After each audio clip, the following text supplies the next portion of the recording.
ಅಂತಃಕರಣದೊಳಗೆ ನಿಮ್ಮ ಮನಸ್ಸನ್ನು ಅಷ್ಟು ಸ್ವಲ್ಪ ಶೃಂಗಾರ ಮಾಡ್ಕೊಳಕ್ಕೆ ಕಲಿಬೇಕು. ನೀವೆಲ್ಲ ನಿಮ್ಮ ಮನಸ್ಸನ್ನು ಸ್ವಲ್ಪ ಶೃಂಗಾರ ಮಾಡಕ್ಕೆ ಕಲ್ಕೊಂಡ್ರಿ ಅಂತಂದ್ರೆ, ನಾ ಯಾಕೆ ಈ ಮಾತು ಹೇಳಕತ್ತೀನಿ ಅಂದ್ರೆ, ಯವ್ವ, ಹೊರಗಿನ ಸೌಂದರ್ಯವನ್ನ, ಹೊರಗಿನ ಶೃಂಗಾರವನ್ನ ಪರಮಾತ್ಮ ನೋಡಂಗಿಲ್ಲ. ಇನ್ನು ನಿಮ್ಮ ಗಂಡ ನೋಡಬಹುದು. ಚಂದ ಸೀರೆ ಉಟ್ಕೊಂಡ್ರ, ಚಂದ ಮೇಕಪ್ ಮಾಡ್ಕೊಂಡ್ರ, ಭಾಳ ಚಂದ ಕಂಡ್ರ, ಈ ದೇಹದ ಸೌಂದರ್ಯವನ್ನು ನಿಮ್ಮ ಪತಿರಾಯ ನೋಡಬಹುದು, ನಿಮ್ಮ ಮಾಲಕ ನೋಡಬಹುದು. ಆದ್ರೆ ಪರಮಾತ್ಮ ಇದನ್ನು ನೋಡಿ, ದೇವಿ ಈ ಸೌಂದರ್ಯವನ್ನು ನೋಡಿ ನಮಗೆ ಆಶೀರ್ವಾದ ಮಾಡಂಗಿಲ್ಲ, ನಮಗೆ ಒಲೆಂಗಿಲ್ಲ, ನಮಗೆ ಪ್ರತ್ಯಕ್ಷ ಆಗಂಗಿಲ್ಲ.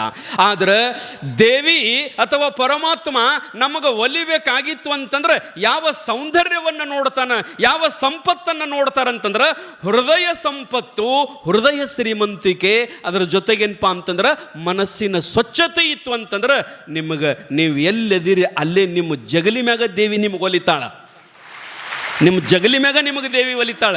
ಇಷ್ಟ ಮನಸ್ಸು ಸ್ವಚ್ಛ ಇರಬೇಕು. ಯಾರನ್ನಾರ ನೋಡಿ ನೀವು ಒಂದೀಟ್ ಹೊಟ್ಟೆ ಕಿಚ್ಚು ಮಾಡಕ್ಕೆ ಹೋಗ್ಬೇಡ್ರಿ. ಯಾಕ್ರಿ ಸ್ವಾಮಿ, ನಾವೇನು ಮಾಡಿವ, ನಂಗೆ ಹೊಟ್ಟೆ ಕಿಚ್ಚು, ನೀವೇನು ನೋಡಿರೋಣಂತ ಅಂದಿರಿ. ಇಲ್ಲ ಅಂತಂದ್ರು ನಮ್ಮ ತಾಯಂದಿರಲ್ಲಿ ನಾ ಹೊಟ್ಟೆ ಕಿಚ್ಚು ಮಾಡ್ತೀರಂತಲ್ಲ, ಆದರೆ ನಿಮ್ಮ ಭಾವನೆ ಹೆಂಗಿರ್ತದಂತಂದ್ರೆ ಒಟ್ಟು ಚಂದ ಬಾಳೆ ಮಾಡ್ಬೇಕಣ್ಣವ್ರು. ಯವ್ವ, ನೀವು ಭಾಳ ಚಂದ ಬಾಳೆ ಮಾಡ್ಬೇಕಣ್ಣವ್ರು. ಆ ಭಾವನೆ ನಮ್ಮ ಗಂಡ್ಮಕ್ಕಳಲ್ಲಿ ಇರಂಗಿಲ್ಲ. ಚಲೋ ಮನಿ ಕಟ್ಕೋಬೇಕಣ್ಣವ್ರು. ನಮ್ಮ ಗಂಡ್ಮಕ್ಳು ಹಂಗಿಲ್ಲ, ಗುಡಿಸಲಿತ್ತಂದ್ರೆ ಮಾಡು ನೋಡಿರಿ. ಆದ್ರೆ ಇನ್ನೊಬ್ರು ಯಾರು ಹೆಣ್ಮಗಳು ಮನೆ ಕಟ್ಟಿದ್ಲಂದ್ರೆ ಚೆನ್ನಾಗಿ ಸಾಲು ಆತ, ನಾವು ಎಂದು ಮನೆ ಕಟ್ಟಬೇಕು, ನಾವು ಎಂದು ಮನೆ ಕಟ್ಟಬೇಕು. ಬಾಜುದ ಹೆಣ್ಮಗಳು ಏನಾದರೂ ಒಂದು 4 ತೊಲಿದು ಯಾವ್ದಾರ ಬಂಗಾರ ಏನಾರ ತಂದ್ಲು ಅಂತಂದ್ರೆ ಗಂಡನಿಗೆ ಚಾಲೂನ, ನಾವು ಯಾವಾಗ ತರಬೇಕು. ಯವ್ವ, ನೀವು ಯಾವತ್ತೂ ಒಳ್ಳೆಯದನ್ನು ಬಯಸ್ತೀರಿ, ಅದರೊಳಗೆ 2 ಮಾತಿಲ್ಲ. ಚಂದ ಬಾಳೆ ಮಾಡ್ಬೇಕಣ್ಣವ್ರು. ಯಾರ್ದಾರ ತಿಂದು ನುಂಗಿ ಬಣ್ಣವ್ರ ಅಲ್ಲಿ ನೀವು ಹೆಣ್ಮಕ್ಳು ಎಷ್ಟು ಪ್ರಾಮಾಣಿಕರು ಅಂತಂದ್ರೆ, ಯವ್ವ, ಯಾರಿಗಾರ ಬರೀ ಒಂದು 100 ರೂಪಾಯಿ ಕೊಡೋದಿತ್ತಂದ್ರೆ ಅದನ್ನು ಕೊಡೋ ತಕ ನಿಮಗೆ ಊಟ ಹತ್ತಂಗಿಲ್ರಿ.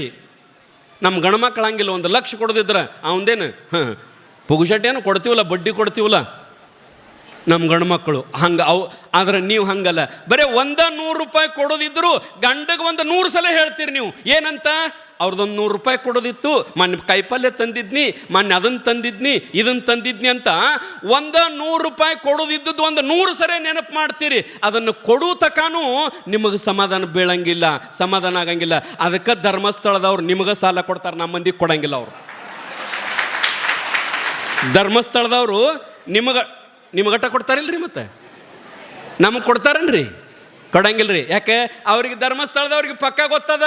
ಏನು ಗೊತ್ತದ ಅಂತಂದ್ರೆ ನಮ್ಮ ಕೈ ಸ್ವಚ್ಛ ಇಲ್ಲ, ನಮ್ಮ ಕೈ ಶುದ್ಧ ಇಲ್ಲ. ನಮಗೇನು ಗೊತ್ತದ? ಬರೀ ತಗೊಳ್ಳೋದಟ್ಟ ಗೊತ್ತದ, ಹಾಳಿ ಕೊಡೋದು ನಮ್ಗೆ ಗೊತ್ತಿಲ್ಲ. ಅದಕ್ಕೆ ಅವ್ರು ನಮಗೆ ಸಾಲ ಕೊಡಂಗಿಲ್ಲ, ನಿಮಗಟ್ಟ ಕೊಡ್ತಾರೆ. ಇದರ ಅರ್ಥ ಏನಂತಂದ್ರೆ, ತಾಯಂದಿರ, ನಿಮಗೆ ಇನ್ನೊಂದು ಮಾತು ಹೇಳ್ತೀನಿ ನಾ. ಏನಂತಂದ್ರೆ, ನೀವು ಮನಸ್ಸು ಮಾಡಿದ್ರೆ ಇಡೀ ಜಗತ್ತನ್ನೇ ಶ್ರೇಷ್ಠವನ್ನಾಗಿ ಮಾಡಬಹುದು, ಇಡೀ ಜಗತ್ತನ್ನೇ ಸ್ವಚ್ಛ ಮಾಡಬಹುದು, ಇಡೀ ಜಗತ್ತನ್ನೇ, ಇಡೀ ವಿಶ್ವಕ್ಕೆ, ಈ ಭಾರತ ದೇಶವನ್ನು ವಿಶ್ವಕ್ಕೆ ಪರಿಚಯಿಸ್ತಕ್ಕಂಥದ್ದು ಶಕ್ತಿ ನಿಮ್ಮಲ್ಲಿ ಅದ. ಅದಕ್ಕೆ ನೀವೇನಂತಂದ್ರೆ, ಇದೊಂದು ಮಾತು ಹೇಳಿಬಿಡ್ತಾನೆ. ಪೂಜ್ಯ ಅಪ್ಪಾಜಿಯವ್ರು ಬಂದಾರ ತಾಳಿಕೋಟೆಯಿಂದ. ನಾನು ಇಲ್ಲೇ ಇರ್ತೇನೆ, ನೀವು ಇಲ್ಲೇ ಇರ್ತೀರಿ. ಖಾಲಿ ಇದ್ದಾಗ ಬಂದು ನಾನು ನಿಮಗೆ ಹೇಳಂದ್ರೂ ಹೇಳ್ತೇನೆ ನಾ. ಮತ್ತು ಖಾಲಿ ಇದ್ದಾಗ ನೀ ಬರ್ತಾನಂದ್ರೆ ಇದೆಲ್ಲ ಫಂಕ್ಷನ್ ಇರ್ಬೇಕಲ್ಲ ಸ್ವಾಮಿ ಅಂತಂದ್ರೆ, ನಮಗೇನು ಫಂಕ್ಷನ್ ಹತ್ತಬೇಕಾಗಿಲ್ರಿ. ನೀವು ನಿಮ್ಮ ಮನೆಗೆ ಕರೆದ್ರು ಅಲ್ಲೇ ಬಂದು ಕೂತು ನಾವು ಚಾಲೂನ. ನೀವು 4 ಮಂದಿ ಇಬ್ರು ಗಂಡ ಹೆಂಡತಿ 4 ಮಂದಿ ಮಕ್ಕಳು ಕೂತಾರಂದ್ರೆ ಅಲ್ಲೇ ನಮ್ಮ ಚಾಲೂನ. ಹಂಗೆ ಇರ್ಬೇಕತ್ ನೇಮಿಲ್ಲ. ಪೂಜ್ಯ ಅಪ್ಪಾಜಿಯವ್ರು ಬಂದಾರ.